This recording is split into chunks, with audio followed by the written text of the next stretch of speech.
আজকে আমরা আমাদের প্রথম খণ্ডের দ্বিতীয় পরিচ্ছেদ পাঠ করব কথামৃত থেকে।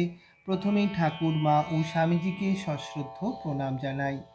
অখণ্ড মণ্ডলাকারং ব্যাপ্তং যেন চরাচরম তৎপদং দর্শিতং যেন তস্मै শ্রী গুরুবে নমঃ।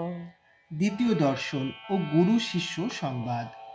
দ্বিতীয় দর্শন সকালবেলা 8টার সময়। ঠাকুর তখন কামাতে যাচ্ছেন। এখনও একটু শীত আছে, তাই তাহার গায়ে মোলাস্কিনের র্যাপারের কিনারা শালু দিয়ে মোড়া। মাস্টারকে দেখিয়া বলিলেন, তুমি এসেছ? আচ্ছা, এখানে বসো। এই কথা দক্ষিণ পূর্ব বারান্দায় হইতেছিল। নাপিত উপস্থিত।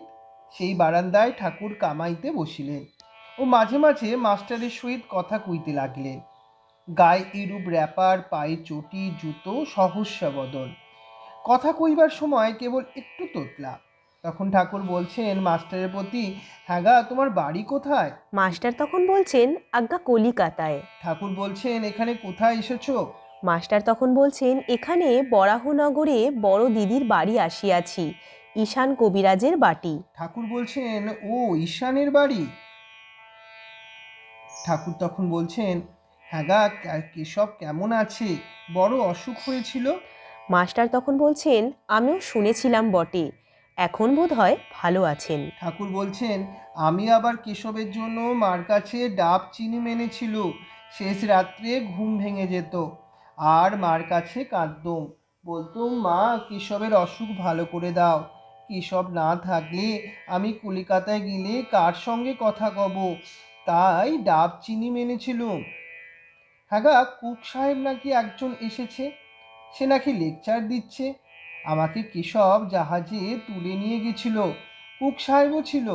মাস্টার তখন বলছেন, আজ্ঞে, এই রকম শুনেছিলাম বটে, কিন্তু আমি তার লেকচার শুনি নাই, আমি তার বিষয় বিশেষ জানি না। তখন ঠাকুর বলছেন, প্রতাপের ভাই এসেছিল, এখানে কয়দিন ছিল, কাজকর্ম নাই, বলে আমি এখানে থাকবো। শুনলাম মাক ছেলে সব শ্বশুর বাড়িতে রেখেছে, অনেকগুলি ছেলে পিলে। আমি বকলুম, দেখো দেখি, ছেলে পিলে হয়েছে, তাদের কি আবার ও পাড়ার লোক এসে খাওয়াবে দাওয়াবে নাকি? মানুষ করবে?